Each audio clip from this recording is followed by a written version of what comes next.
Hola amigos, bienvenidos a JC Ciencia, yo soy Carlos Romero y vamos a seguir trabajando en el curso de Geometría Analítica. En esta ocasión vamos a trabajar la distancia entre puntos. Les dejo por acá abajo en la descripción videos anteriores donde únicamente pues hemos visto la localización de puntos, el plano cartesiano y cosas básicas.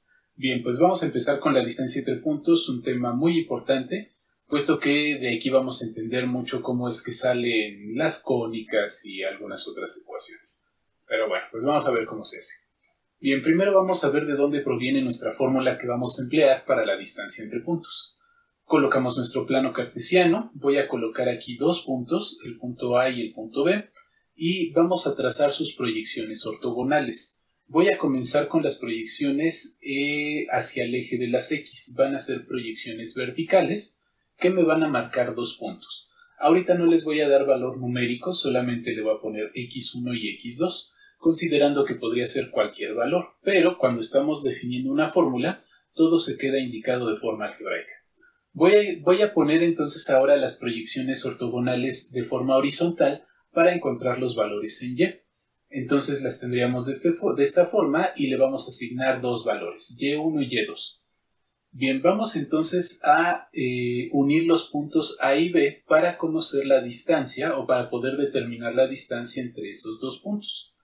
Para poder nosotros definir la fórmula, vamos a extender la proyección ortogonal horizontal del punto A hasta que se cruce con la proyección ortogonal vertical del punto B. Esta intersección también le voy a poner un punto y ese punto va a ser el punto C. Si se dan cuenta, con esta figura se está cerrando un triángulo rectángulo que tiene como característica que tiene un ángulo de 90 grados. Y de aquí nos va a permitir conocer los tres tipos de distancia que podemos calcular con la geometría analítica. La primera distancia es una distancia horizontal, que es la que estoy marcando aquí abajo. Y de forma horizontal, si nosotros tenemos el punto A y el punto C, podemos conocer fácilmente su distancia. Vamos a suponer que x1 tuviera un valor de 2 y x2 tuviera un valor de 6. ¿Cómo sabríamos la distancia entre estos dos? Pues restándolos. 6 menos 2 pues nos daría 4. Por eso le ponemos x2 menos x1. Siempre al valor más grande pues le voy a quitar el valor más pequeño. Si nos damos cuenta aquí en la notación AC tiene una línea arriba. Eso significa que en geometría analítica significa que es la distancia entre A y C. Entonces, siempre que veamos un símbolo de esta forma, pues nos está indicando la distancia entre dos puntos. Tenemos entonces esa distancia que es horizontal, también puede ser una distancia vertical. Ahora lo voy a hacer del punto C al punto B y lo señalaría yo como la distancia de BC y de la misma manera que lo hicimos en la horizontal, y2 menos y1. Entonces, con esto podemos conocer nuestra distancia de A a B. Esta es horizontal, esta es vertical y a esta distancia, cuando tenemos una línea que está inclinada, la conocemos como una distancia oblicua. La distancia oblicua la vamos a poder conocer mediante el teorema de Pitágoras, puesto que vemos que se cierra un triángulo rectángulo. Entonces nos dice el teorema de Pitágoras que c cuadrada es igual a a cuadrada más b cuadrada. Ojo que aquí no vamos a confundir estas letras con estas de acá, son diferentes. Sabemos que C siempre toma el valor del lado más grande, es decir, la hipotenusa. A y B serían los catetos, que en este caso sería la distancia horizontal y la distancia vertical. Entonces vamos a sustituirlo. ¿Quién sería nuestro lado C o nuestra hipotenusa? La distancia AB, que es esta. Y nuestros catetos es la distancia AC y la distancia BC. Por eso lo sustituí de esta manera. Si nosotros expresamos ahora lo que tenemos algebraicamente como cálculo de distancia, nos quedaría de esta forma. Sabemos que la distancia AC se calcula mediante la resta de x2 menos x1 y BC, y2 menos y1. Por eso lo sustituí aquí. Y por último voy a quitar este cuadrado, lo voy a despejar y lo voy a pasar del otro lado de la ecuación, que sabemos que pasa como raíz cuadrada. Y se vería de esta forma.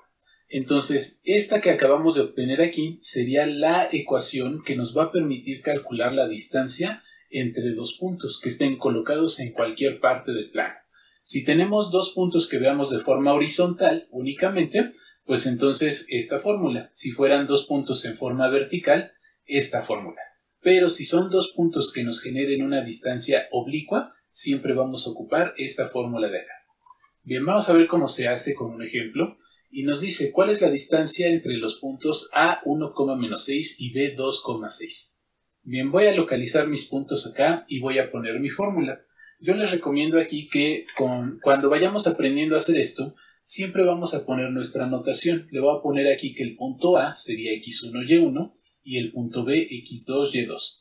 Es importante hacer esto para que no vayamos a confundir las coordenadas al momento de sustituir. Si yo hubiera puesto A x2, y2 y B x1, y1, no pasa nada, no hay problema, nos va a dar exactamente el mismo resultado, siempre y cuando ustedes lo definan desde el principio. Bien, voy a hacer la sustitución entonces de mi fórmula. Dice que x2 sería 2, aquí está, menos x1 que vale 1, más y2 que vale 6, menos y1 que vale menos 6. De hecho, este paso ya en próximos cálculos ya no lo voy a escribir así. Siempre que tengamos nosotros un menos de fórmula y menos de coordenada, menos por menos sabemos que nos va a dar más. Entonces, a nosotros nos quedaría de esta manera. Si hiciera yo aquí 2 menos 1 me da 1, está al cuadrado. 6 más 6 me van a dar 12 y lo elevo al cuadrado. Bien, voy entonces acá, 1 al cuadrado me queda 1 y 12 al cuadrado me quedan 144. Si lo sumamos, me quedaría 145. En geometría analítica y en general en las matemáticas es muy común que los resultados los expresemos como raíz. Lo puedo dejar de esta manera o lo puedo pasar a su parte decimal, que sería 12.04 unidades. Y este ya sería un resultado. Bien, vamos a ver cómo lo hice en la calculadora. En la calculadora lo podemos meter en un solo paso. De hecho, les recomiendo mucho que lo hiciéramos de esa forma. Yo podría poner entonces la raíz cuadrada, abrir un paréntesis, poner 2 menos 1, que bueno, tal vez eso resulte pues una ambigüedad, algo así, pero bueno, más vale ponerlo. Y le pongo al cuadrado. Vean cómo voy poniendo la estructura. Más, entonces acá sería 6 más 6 y cierro y al cuadrado. Y le damos un igual. Sus calculadoras por lo regular están configuradas para darnos esto y me da la raíz de 145 como lo teníamos anteriormente. Decíamos que esto lo puedo pasar también a que quedara en parte decimal. En su calculadora ubiquen esta tecla que me dice SD, si yo le presiono aquí me da 12.04 y lo pasa a su parte decimal. Insisto que a lo mejor es mejor trabajar con este, puesto que tendríamos algo más exacto. Muy bien, entonces vámonos a otro ejemplo. Ahí ya tenemos nuestro resultado. Y la distancia entre puntos, una de sus primeras aplicaciones es que nos permite saber el perímetro de las figuras. Nosotros sabemos que el perímetro de una figura se conoce por medio de la suma de la medida de todos sus lados. Sin embargo, cuando están localizados en el plano, pues tenemos que conocer primero esas medidas. Dice, determina el perímetro del siguiente polígono ABC. Al ser ABC son 3 vértices, sabemos que nos va a generar un triángulo. Lo vamos a trazar, voy a poner entonces aquí mis puntos A, B y C y vamos a cerrar la figura para que se trace precisamente ese triángulo. Bien, entonces la fórmula aquí la vamos a tener que aplicar 3 veces, puesto que tenemos 3 lados y sus coordenadas van a ser diferentes. Voy con el primer lado, el cual lo voy a hacer con el lado AB. Ese sería entonces este lado de acá, punto A y punto B. Entonces vamos a poner nuestra fórmula y vamos a designar los valores de x1, y1 y x2, y2.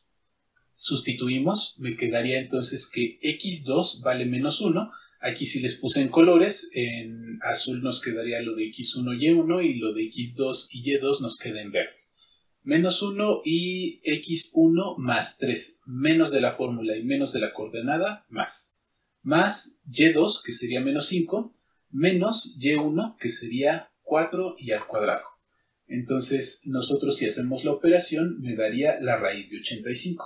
Vamos a ver si es cierto, lo vamos a meter aquí a calculadora y me quedaría entonces aquí que la raíz de paréntesis menos 1 más 3, cierro y elevo al cuadrado, más, vamos a poner menos 5, menos con este de acá, y menos 4, cierro y al cuadrado. Y entonces eso me tiene que dar la raíz de 85. Y pues ya con eso ya nos sale. Muy bien, entonces vamos a... nos queda raíz de 85. Bien, voy a llevarme este valor para acá, se lo voy a poner de este lado. Y vamos con el siguiente cálculo. Voy a calcular ahora la distancia que hay entre el segmento que está comprendido entre A y C, es decir, este de acá arriba. Ponemos la fórmula, asignamos nomenclatura y sustituimos. Entonces, x2 vale 6, menos x1, menos de fórmula y menos de coordenada, más y2, que vale 3, menos y1, que vale 4. Si hacemos la operación, me tiene que dar la raíz de 82 y lo ponemos acá en el triángulo. Y voy por el último. Me dice que el último lado sería el comprendido entre B y C. Ponemos nuestras coordenadas, pongo mi fórmula, distancia BC, asignamos nomenclatura y sustituimos. x2 que vale 6, x menos x1 que vale menos 1, menos de fórmula y menos de coordenada, más y2 que vale 3, menos y1 que sería 5. Nuevamente menos de fórmula y menos de coordenada me daría más. Muy bien, entonces si hacemos la operación me quedaría como raíz de 113. Y se lo ponemos acá. Esto generalmente se hace así en geometría analítica, les recomiendo que lo hagan cuando hagan sus cálculos. En la gráfica ir colocando cuáles son los resultados que vamos obteniendo. Y calculamos el perímetro. El perímetro le pondríamos entonces que sería igual a la suma de los tres lados, es decir, raíz de 85, raíz de 82, raíz de 113. Entonces vamos a poner la calculadora para ver si es cierto. Le vamos a poner aquí raíz de 85. Me voy a mover aquí, más la raíz de 82. Igual muévanse acá con el cursor. Más la raíz de 113. Bien, y como nos da un número irracional, muchos decimales, por eso ya no nos lo expresó como raíz cuadrada, nos da 29.8074 y más decimales. Lo vamos a dejar indicado de esa manera. Y entonces le vamos a poner aquí que nos dio 28.90 unidades. Y ese sería el resultado del perímetro. Bien, pues vamos a seguir practicándole. Hay que hacer varios ejercicios de estos para practicar la fórmula. La fórmula, si la ven, es bastante sencilla. Solamente hay que practicarla. Pues mucho éxito y continuamos. Hasta la próxima.